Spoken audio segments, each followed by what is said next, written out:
So, Tom, it's official. We have a new provincial party. It is the Canadian Party of Quebec. Now, I don't know if you heard Colin Standish earlier in the day with Elias today. But, I heard the whole thing, yes. Okay, I want you to, first of all, for people who did not hear you earlier this morning, so when asked about the party, you had said this. Let's not kid ourselves. This is all about Anglo angst and saying to them, we've got to create our own political party, and I think that that's a road to marginalization, not to results. And then Colin Standish, in reference to what you had said this. It's interesting that you play Thomas Mulcair. I think I've been quite taken aback to the way he's defamed my personal reputation on air, and I once again, he's never met me, and it's projecting a lot of assumptions onto the Exploratory Committee and the Canadian Party of Quebec. And I would ask your listeners to take a look at the Sherbrooke Declaration.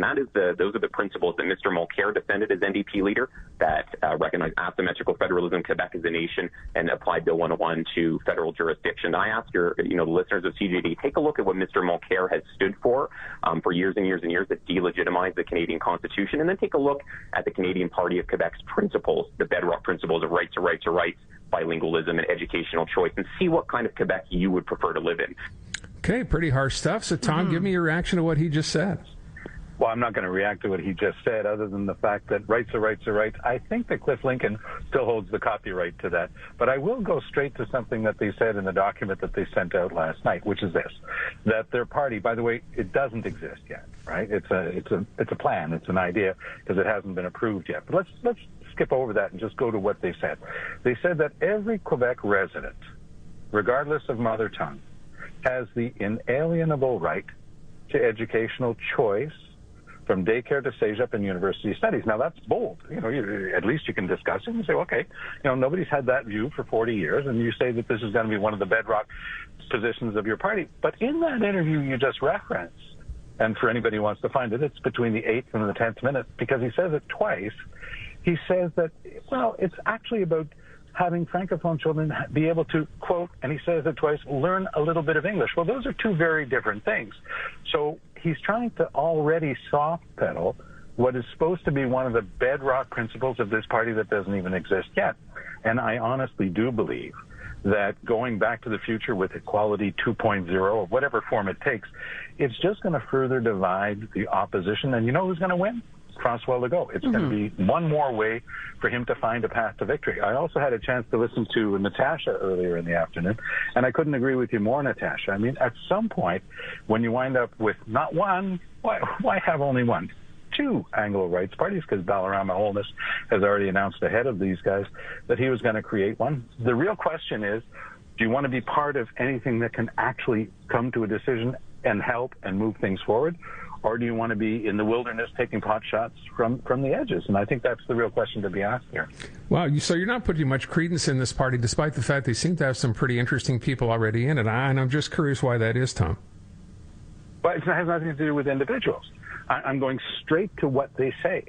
They put out a bold document last night. It came out at 1 o'clock in the morning, which is rather odd timing. But that aside, I gave you the exact quote from their document, Aaron, that they want freedom of choice for education for every resident of Quebec. Don't even forget about citizenship and anything else.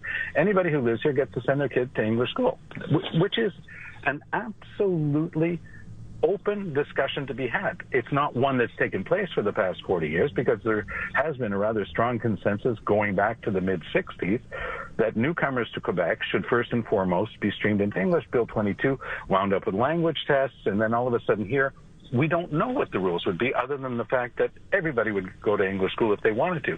And then he starts downplaying that in his very first interview, because I suspect he didn't get a chance to do too many before he was on the air with Elias Makos today. Immediately that is massaging the message. The message was supposed to be, we have this bold plan, here's what it is, and we're going to defend it. And then the minute somebody asks him a question about it, it says, well, it's just to make sure that, kids can learn a little bit of English. But those are two very different things. So if they don't believe enough in their own principles, they can take the shots that they want against anybody else or any other political movement in the past. But I think that they better start looking at themselves in the mirror if they want people to believe that there's actually any change involved in what they're proposing. They're making the shots against you, though, so I can't help. I couldn't care less. Okay. I spent 25 years in politics. I was elected 3 times provincially and 4 times federally. I'm willing to measure my actual track record, whether it be on the environment or on social issues with anybody else. But that's not the issue that we're talking about here. We're talking about a new party that says it wants to change the way things are done in Quebec, including freedom of choice in education. Mm-hmm. So my question is, why, given that very bold position, at the first opportunity to actually talk about it and defend it, did he try to soft pedal it and water it down? And all of a sudden, those brave words, that big, bold statement, was no longer there. That's the real question as far as I'm concerned. Tom, what's the reference to the Sherbrooke Declaration? So that's a position that the NDP took under Jack Layton that I supported, and it had to do with recognizing asymmetric federalism. So if there was a federal move to spend in an area of provincial jurisdiction, in the case of Quebec, it would be a direct transfer without conditions to simply send the money to Quebec if it was in an area of provincial jurisdiction, which is essentially what we're doing now anyway. Okay. But with regard to the Constitution, I don't think I remember reading much from any of the players from this new party, but you can go back to the Gazette at the time of Bill 96, or you can go back to the Journal de Montréal, because I said the same thing on the front page of the Journal de Montréal, and I don't think any of the people in this group have ever done anything like that, saying that Bill 21 was unconstitutional, that Bill 96 was unconstitutional. I have a tendency to say the same thing in writing and on the air, and the same thing in French and in English. I asked Robert Libman earlier if he was having déjà vu with the Equality Party, and I'm wondering how about you. Are you having déjà vu? How did you feel about the Equality Party when it was formed? Well, I think that it had its justification, because Bourassa had completely betrayed his position. He had said they would respect the Supreme Court decision in Brown's shoes. When the decision came down, they came up with this bizarre idea of using the notwithstanding clause and then having inside rights and outside rights. By the way, that's where Cliff Lincoln wrote the expression, rights are rights are rights. And by the way, it would have been nice if they had at least acknowledged the fact that that wasn't their expression, that was Cliff's. But I digress. I think that was the beginning of something that really set off alarm bells in the English-speaking community, and people said, look, Lincoln has just quit. Herb Marks, one of the most outstanding people I've ever known in my political career, and I knew Herb very well. He quit. Richard French quit. These people just said, I will not be part of this. So the English-speaking community made the Liberal Party pay a heavy price for that specific event. There is no such event now. And they're trying to point, going all the way back, and I appreciate it as you said it, Natasha, going all the way back to Hello Bonjour. Like, that's why today, over a fight that took place a few years ago, that you need a new party today to further divide the opposition, to make life even easier for François Legault. Big high five. If that's your purpose in life, go ahead, do it. I can't understand how it could make it easier for the CAQ. CAQ has a majority. The polls suggest it will still have a majority. Bigger majority, smaller majority, doesn't matter. It's still not going to change anything for the opposition. They have no power. No, because the rallying point, it becomes more and more difficult. So where does the public that doesn't like the CAQ, and by the way, that's the majority of Quebecers, who want to vote for something other than the CAQ, where do they rally? Where do they wind up placing their token on that table? Where do they bet? Where do they say, okay, this is the party that has the best chance in my area of actually doing something, because I'm really not a big fan of Legault. So, of course, dividing the opposition even further makes life easier for Legault. He already had the benefit of the creation of a Conservative Party that popped up out of nowhere. It is giving him fits in a few ridings in Quebec City, but overall, it's just another place to park 10 or 15% of the vote of people who don't like the CAQ, but will make it almost impossible in certain areas. Think of Laval, think of places like that, where the Liberals, for example, have a number of seats. But once you start dividing that up, the only party that's going to have enough of a locomotive to pull its way through in a lot of those ridings is going to be the CAQ. So, yes, it will make life easier for François Legault. By the way, I know I talked about it off the top of the show today, this idea of angry phones, and can we please stop using the word because of the negative connotation it has.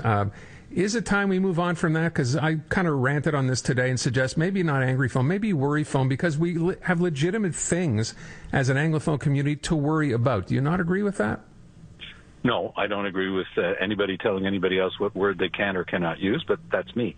But at the same time, if you go to the article that's already online in the Gazette, you'll see that my title is about Anglo Angst 2.0, and I think that simply relays the same idea. But if I want to say Angryphone, I'm still going to say Angryphone. But do you agree there's a negative connotation attached to it? I agree that it summarizes some of the people that are talking about forming this new party. They're people who have been angry going back all the way to when the Equality Party came together, and some of the people who ran that party into the ground, basically, because it was over after that. Nobody got reelected.